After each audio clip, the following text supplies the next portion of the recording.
welcome to Super Easy Recipes. Today I will be making sweet and sour pork. Now sweet and sour pork is probably the most popular Chinese dish, outside of China at least. And it's not surprising really. We have crispy yet tender pork which is smothered in a tangy sweet and sour sauce. The secret of this dish is that the meat is double fried. Now although we're making pork today, all kinds of meats can be cooked in this way, including chicken, fish, prawns and even tofu. For the ingredients, you'll of course need pork. I'm going to use the tenderloin, but you can use any cut.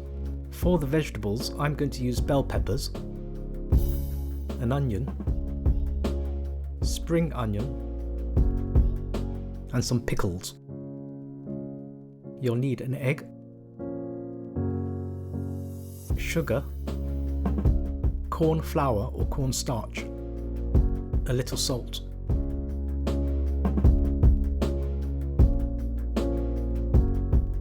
For the sauces, you'll need some Shaoxing rice wine, light soy sauce, rice wine vinegar, and most importantly, tomato ketchup. Begin your prep by removing any silver skin or excess fat from the tenderloin. If you're using a different cut of pork, you might want to give it a quick bash with a meat tenderizer. But tenderloin is a very tender cut, so I shan't bother. Cut the pork into bite-sized 2 cm cubes. In a mixing bowl, marinate the pork with soy sauce, Shaoxing rice wine, salt, and a bit of bicarbonate of soda. Mix everything well and allow the meat to marinate for at least 20 minutes or even overnight. Prepare the vegetables by cutting the peppers into bite-sized squares or triangles. For colour, I'm going to use half a red pepper and half a yellow pepper. But green peppers work just as well. Cut your onions into cubes and cut the spring onion into 2 cm lengths. Cut the pickle into bite-sized pieces as well. If you want, you can also add pineapple chunks. To make the sweet and sour sauce, you do need a good amount of sugar and tomato ketchup. The next important ingredient is vinegar. I'm using rice wine vinegar, but you can use white wine vinegar. Add a teaspoon of corn flour, some salt. Finally, add some liquid. I'm going to use chicken stock, but you can use water or pineapple juice if you're using canned pineapples. Stir it until the corn flour dissolves and set aside.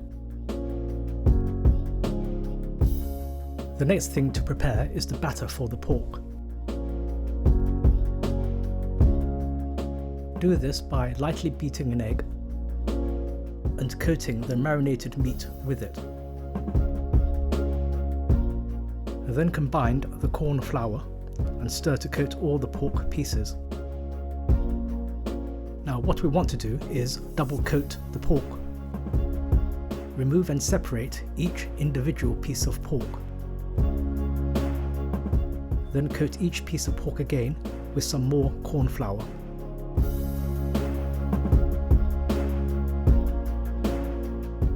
With the prep out of the way, you're ready to cook. Fill a saucepan with enough oil to deep fry the meat. You can check that the oil is sufficiently hot by sticking a wooden spoon or chopstick into it and seeing if it bubbles.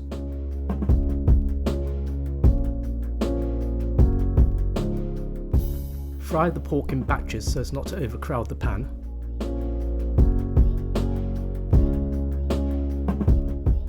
Fry for 3 or 4 minutes only, or until the pork becomes lightly golden.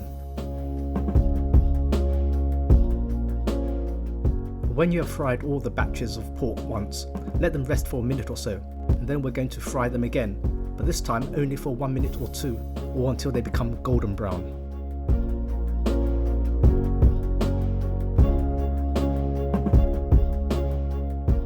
Double frying in this way is essential to getting the pork nice and crisp on the outside without overcooking it on the inside.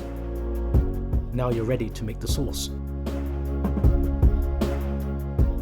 In a frying pan or wok, stir fry the onions first until they become translucent. Then add the peppers,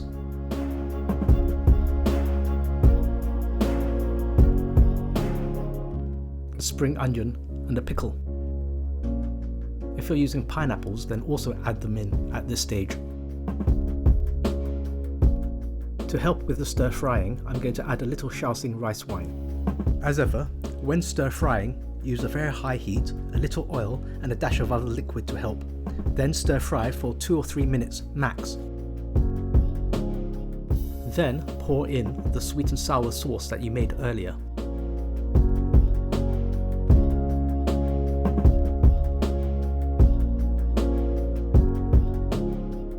Bring the sauce to a boil, then add the pork pieces.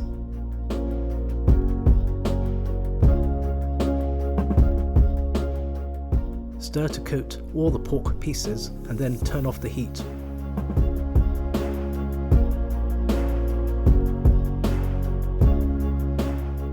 Serve immediately with plain boiled white rice.